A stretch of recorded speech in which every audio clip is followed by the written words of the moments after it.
નમસ્તે બાળકો, આજે આપણે બાદબાકીના કેટલાક કોયડા ઉકેલીશું. તો ચાલો આ કોયડાથી શરૂ કરીએ.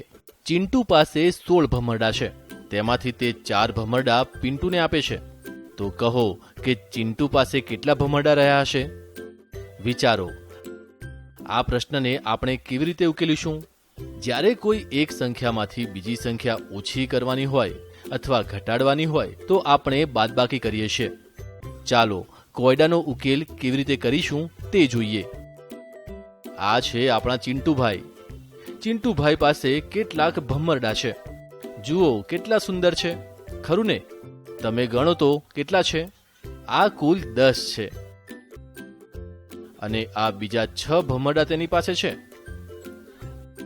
આ રીતે કુલ 16 ભમરડા તેની પાસે છે. તો ચાલો આપણે તેને એકમ અને દશકના કોષ્ટકમાં લખીએ. આ કોષ્ટક જુઓ. એકમ એટલે એક ભમરડો અને દશક એટલે 10 ભમરડાઓનો એક સમૂહ. તો હવે ચિંટુ પાસે કેટલા એકમ છે? 6. અને કેટલા દશક છે? 1 દશક છે. હવે જુઓ, ચિંટુએ 4 ભમરડા પિન્ટુને આપવાના છે. આ પિન્ટુ છે અને એકમમાં જે 6 ભમરડા આપણે અલગથી રાખ્યા હતા તેમાંથી 4 ભમરડા પિન્ટુને આપી દીધા. તેનો અર્થ એ છે કે પિન્ટુ પાસે કેટલા એકમ છે? 4 એકમ. હવે આપણે બાદબાકી કરીશું. ધ્યાનથી જુઓ.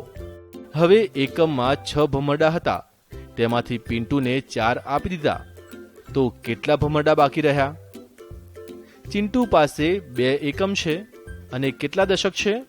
તેની પાસે હજી પણ 1 દશક છે. તો આપણે બધાની સાથે ગણતરી કરીશું. આ 10 ભમરડા અને આ 2, તો કેટલા થયા?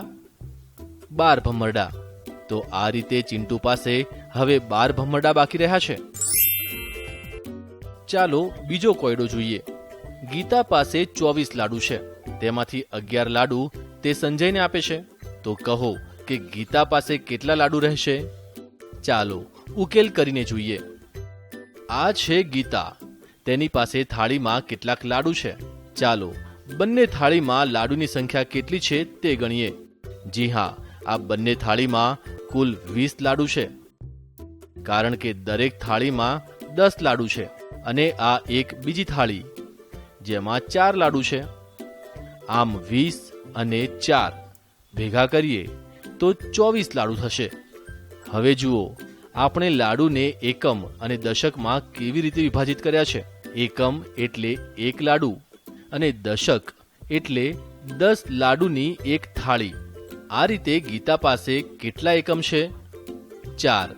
કેટલા દશક છે? 2 દશક. એકદમ સાચું. હવે કરવાનું શું છે? તેને સંજયને કેટલા લાડુ આપવાના છે? 11. સૌથી પહેલા તેણે એકમમાંથી આ 1 લાડુ આપ્યો. હવે ગીતા પાસે કેટલા એકમ બાકી રહ્યા? 3. હવે તે દશકમાંથી એક આખી થાળી એટલે કે 10 લાડુ આપી દે છે. તો હવે દશકમાં તેની પાસે કેટલી થાળી રહી? 1 થાળી. તો ચાલો જોઈએ કે ગીતા પાસે કેટલા લાડુ રહ્યા. જો આપણે આ બંનેને ભેગા કરી દઈએ તો તેની પાસે આ 10 લાડુની એક થાળી અને આ 3 લાડુ છે, એટલે કે કુલ 13 થયા. તો ગીતા પાસે હવે 13 લાડુ છે. આગળનો પ્રશ્ન જોઈએ. રામ પાસે 23 દિવાસળી છે, તેમાંથી તેણે 12 દિવાસળી રીમાને આપી દીધી. તો હવે રામ પાસે કેટલી દિવાસળી રહી? આ રામ છે અને રામ પાસે 23 દિવાસળી છે. કેવી રીતે? 10 દિવાસળીઓના 2 બંડલ એટલે આ રહી 20 અને 3 દિવાસળી છૂટી, તો થઈ ગયા 23. ચાલો તેને આ કોષ્ટકમાં લખીએ. અહીં આ એકમનો અર્થ શું છે? એકદમ સાચું, 1 દિવાસળી અને દશક એટલે 10 દિવાસળીનું એક બંડલ. તો રામની પાસે એકમ પર છે 3 અને દશક પર છે 2 બંડલ. આ રીમા છે. રામે તેને કેટલી દિવાસળી આપી? 2 દિવાસળી. ક્યાંથી? એકમમાંથી. તો હવે એકમમાં કેટલી દિવાસળી છે? 1. અને દશકમાંથી 1 બંડલ આપી દીધું. તો હવે રામ પાસે એક જ બંડલ રહ્યું. તો ચાલો જોઈએ કે રામ પાસે કેટલી દિવાસળી રહી. જુઓ, આ એક બંડલ અને આ એક છૂટી સળી, કુલ મળીને થયા 11. તો હવે રામ પાસે 11 દિવાસળીઓ રહી. હવે આગળનો પ્રશ્ન. એક વર્ગમાં 15 વિદ્યાર્થીઓ ભણી રહ્યા હતા. તેમાંથી 4 વિદ્યાર્થીઓ જતા રહ્યા. તો કહો કે હવે આ વર્ગમાં કેટલા વિદ્યાર્થીઓ ભણી રહ્યા છે? આ 10 વિદ્યાર્થીઓનો એક સમૂહ છે અને આ 1, 2, 3, 4, 5 વિદ્યાર્થી અલગથી છે. તો કુલ મળીને થયા ને 15 વિદ્યાર્થીઓ. ચાલો આપણે અહીં એકમ દશકને સમજીએ. તો એકમ અને દશકનો અર્થ શું છે? જુઓ, એકમનો અર્થ છે એક વિદ્યાર્થી અને દશકનો અર્થ છે 10 વિદ્યાર્થીઓનો એક સમૂહ. તો અહીં આપણી પાસે 5 એકમ અને 1 દશક છે.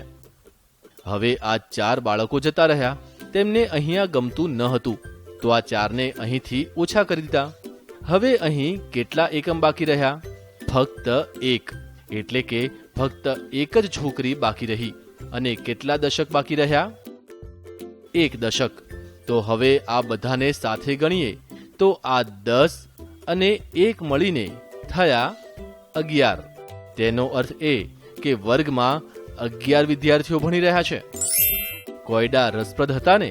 તમે પણ ભણતા રહો અને આ પ્રકારના બીજા કોયડાઓનો ઉકેલ મેળવતા રહો. આપણે ઝડપથી ફરીવાર મળીશું.